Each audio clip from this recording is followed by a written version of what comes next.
Bonjour, nous allons voir ensemble le montage de la Montana.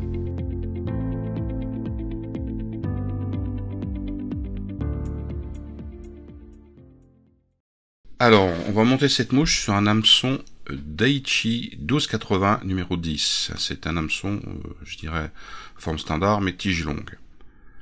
Donc, en premier, on va faire quelques enroulements de fil de plomb sur la hampe de l'hameçon. Là, je fais 6 ou 7 tours. Donc, ce petit lestage servira à faire couler tout doucement la mouche dans l'eau. Une fois bien que j'ai bien placé mon hameçon, je vais reprendre mon montage avec un fil 12-0 noir.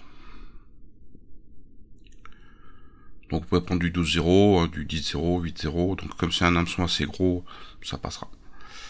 Donc là je fais un enroulement sur toute la hampe de l'hameçon, sur la partie qui fera le corps, et je m'arrête juste avant la courbure. Voilà, donc je vais couper ce qui est en trop. Alors à cette mouche, on va faire une queue, et pour ça, je vais prendre une plume de cou de coq, noir ou teinté noir, de préférence teinté noir, parce que le noir est plus profond, il est plus joli. Donc j'enlève la base, qui est pas bonne, qui est un peu trop dufteuse, et je vais prendre, vous voyez, j'écarte les fibres, et je vais arracher, vous voyez, des fibres sur le côté. Là, je les regroupe, je tire, je regroupe et je vais les placer sur l'hameçon pour former la queue, tout simplement. Donc là je coupe la base qui me sert pas. Voilà, c'est prêt. Donc je vais attacher mes fibres de cou de coq pour former la queue. Alors pas faire trop longue, hein, laisser une bonne proportion par rapport à la mouche. Voilà, pour moi ça c'est bon. Donc là je fais les enroulements de montage pour emprisonner toutes les fibres. Je le fais sur toute la longueur du corps, comme ça va vous faire un sous-corps régulier. Je vais couper l'excédent. Et je vais enrouler de façon, vous voyez, que ça se termine juste derrière le petit fil de plomb. Et là, je reviens au niveau de la queue. Voilà. Alors pour faire cette mouche, je vais utiliser de la suette chenille de chez Semperfli, qui fait, c'est de la 1,5 mm, donc c'est des sachets de 3 mètres. Alors normalement la Montana elle est faite avec une couleur fluo chartreuse, mais là je vais changer, je vais faire avec un petit orange, fluo orange, j'aime bien, ça va, et en plus ça va changer. Donc je prends un brin de suette chenille noir, je l'attache, oui je l'attache au niveau des enroulements de plomb, et je reviens au niveau de la queue. Voilà, toujours pour faire un sous-corps régulier. Alors bien attaché, parce que la suette chenille est quand même assez dure et donc a tendance à tourner. Et là je fais mes enroulements à spire jointive. Voilà, de façon, je dirais qu'on ne voit pas les enroulements. Ça fasse un corps assez uniforme. Et je m'arrête juste, voilà, au niveau du plomb. Voilà, je vois si c'est un petit peu trop... Ouais. Donc là je reviens. Et je vais bloquer la suette chenille avec le fil de montage. Alors ici, toujours à ce niveau-là, à ce moment-là, il va faire bien des enroulements bien serrés, hein, parce que, comme je vous l'ai dit, cette chenille est assez, je dirais, dure au centre. Très souple, mais très résistante. Et donc là, faut pas hésiter à faire des enroulements. Donc je reprends 2 autres brins de suette chenille noire, je les mets côte à côte, et je les attache, vous voyez, juste après le corps.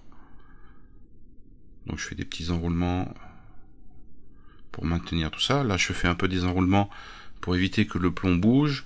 Donc j'avais mis un petit peu de cyanolite avant pour que ça soit mieux fixé, mais par prudence on enroule. Alors, pour faire le thorax, je dois en premier prélever une plume de cou de coq.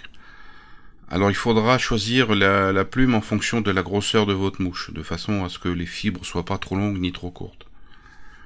Donc là je prends une plume, je pense que ça doit être du 10, ouais, pour du 10, soit 10, c'est bien.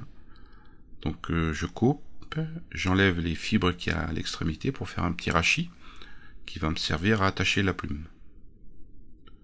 Donc là, je fixe, j'attache la plume sur la mouche. Toujours bien faire des enroulements.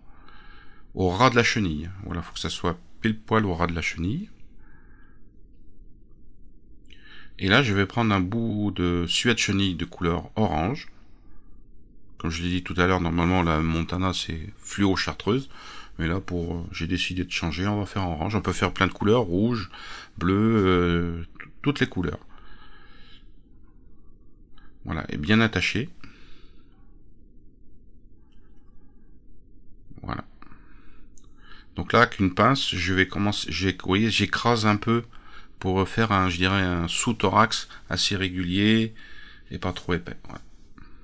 Et là, une fois que c'est fait, j'enroule la suet de chenille, aspire jointive. Alors là, il faut pas avoir peur de bien serrer, bien tirer. Voilà, je pense encore un coup. Voilà, c'est bon. Non, c'est pas plus, sinon j'aurais plus assez de place pour faire ma tête. Donc il faut faire attention à ce niveau-là. Faut pas être trop près de l'œillet non plus, parce que sinon après vous avez plus d'espace pour attacher votre plume, puis les deux autres petits brins de suet de chenille noire. Voilà. Et là, je prends la plume et avec votre pince à racle, je vais enrouler. Alors j'enroule la plume entre les spires de suet de chenille. Voilà, ça va passer au milieu, ça va bien s'imbriquer dedans. Voilà, bien chercher l'espace entre les deux brins. Un petit tour juste devant la chenille pour finir l'enroulement. Et je bloque avec le fil de montage. Et là, je remonte. Voilà, pour bien bloquer. Donc je coupe la pointe de la plume, qui ne me sert plus. Voilà, et je commence à faire un petit peu ma tête. Donc on y va tout doucement. Je fais même une petite demi-clé par sécurité, pour éviter que ça se défasse, et puis de recommencer, bien sûr. Donc vous voyez, je tire les fibres en arrière, et là je prends mes deux brins de suet de chenille noire, et je les rabats. Et je bloque avec le fil de montage. Bien tirer sur les deux brins de suet de chenille noire, c'est pour bien plaquer, et puis pour pas que ça bouge. Et une fois qu'ils sont bien positionnés, voilà, on va couper. Et on va faire la tête. Alors bien sûr, il y a toujours des petites fibres de cou de coque qui partent un petit peu à droite à gauche, mais ça c'est pas grave. On va couper après. Voilà, je fais ma tête. Et une fois que ma tête est finie,